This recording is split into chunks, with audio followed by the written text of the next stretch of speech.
everybody, welcome back. It is the new year, and today we are going to be sharing our first net worth update of 2021. We've been sharing our net worth since about June of last year.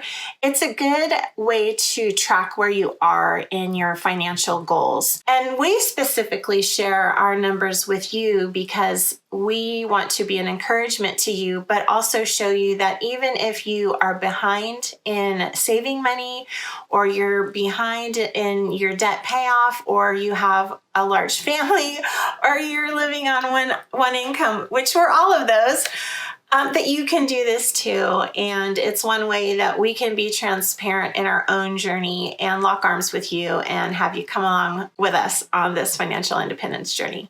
All right.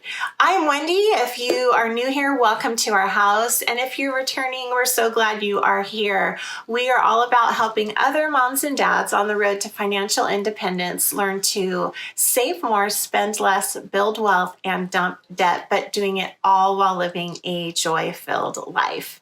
If you haven't subscribed, please subscribe. We are so close to 1,000, and we just want to get there as quickly as possible.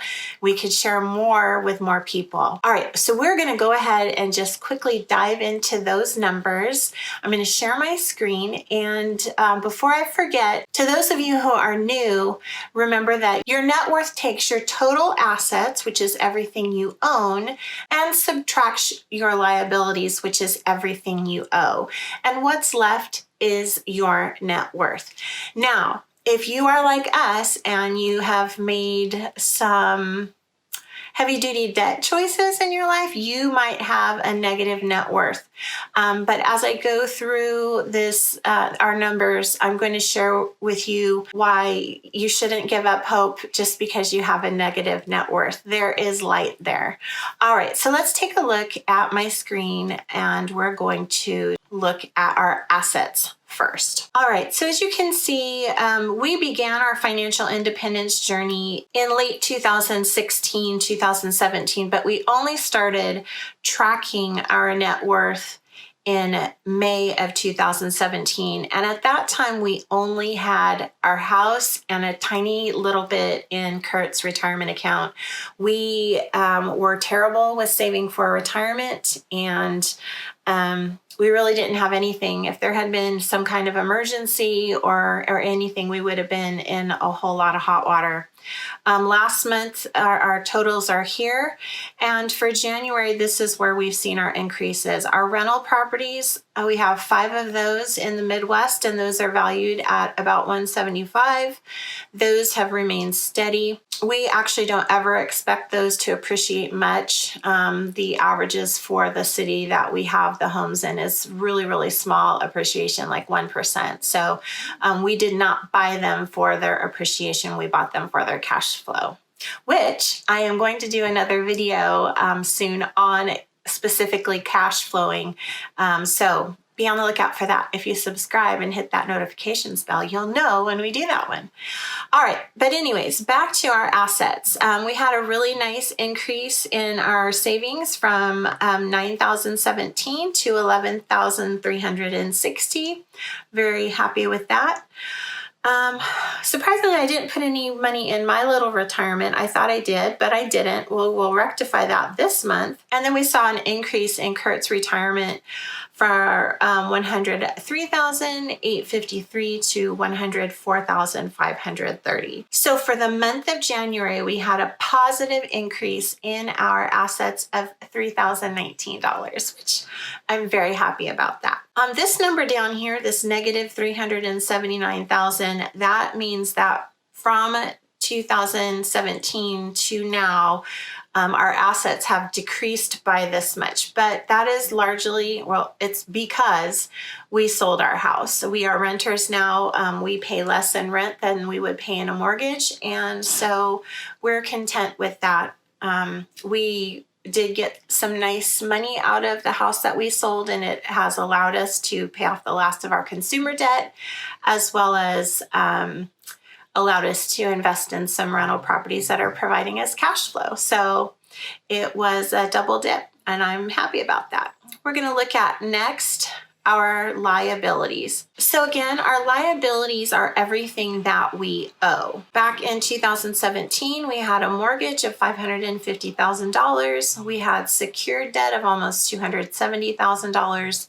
My student loans for law school and my undergrad were $240,000, and Kurt's student loans were for his bachelor's and master's degree and some ongoing courses of $105,000. And then we had an old IRS debt of $53,000. Let's see how we did for the month. A slight decrease in the mortgage on one of the properties. That one has its own mortgage. That's not going to decrease very quickly until we start paying extra on the principal, because the payment on it is really, really small. And then we have the commercial loan for the other 4 properties, and that's decreasing a little bit every month. Our student loans have stayed the same because those are at 0% right now, and not, we are taking advantage of the forbearance of the monthly payments. We are putting that more into savings now than putting it on the loans. In another video, I explain what our payoff plan is for those student loans. And then our IRS debt, that increased slightly, just a bit. I had modified the payment on that, and it took a while for them to restart the payments. And so there was some interest that accrued there when those started back up. So those have started back up, and we'll start seeing that balance decrease again. All right, so we reduced our liabilities for the month of January by $945. And as you can see, in May of 2017, we started this journey with over $1 million in debt. And so even though our current liabilities are still really, really high at $466,000, we have decreased, at least on this sheet, it shows we've had a decrease of $550,000 in our liabilities. It's actually much more than that, because before we got these houses, that wasn't there. So the actual amount of debt that we've reduced to date is actually closer to like $700,000. Yeah, so that's where we are with our liabilities. Let's take a look at our overall numbers, our net worth. All right, so now we're going to talk a little bit about having a negative net worth. So currently we have a negative net worth of $175,870. However, we started that at over $350,000 negative net worth, and we really have had a change in where our assets are. I'll scroll back up to our assets right now, because this is what makes me feel okay about the fact that we still have a negative net worth. We have breached that $100,000 mark in our retirement in a very short period of time. And we have these 5 rental properties that we have quite a bit of not only appreciation in, because the loans are both only at 70%. All 5 of them still have 30% equity, and they are all cash flowing. So I feel really good about our assets and the fact that we have cash. We did not have that before. And so our new goal is to get this number to 0. And that will be a good thing. But I also feel okay because we're making progress. And that's the point of these net worth updates, is to keep track of the progress. Because look at this monthly change. In 1 month, we have increased our net worth by almost $4,000. I am so happy about that. I am just really, really, every single month I come in here expecting it to be 0. And it's not. It is because you just keep doing the same thing. You keep paying things down. You keep saving money, and it all starts to snowball and compound. And that's the magic of interest. And so, yeah, I'm happy. I'm not sad at all by this negative net worth. And so I hope that encourages you, if you're in the same situation, that it does get better. Just keep with it. Keep your nose to the grindstone. All right, guys, well, that is it for this month's net worth update. I hope that you found it helpful.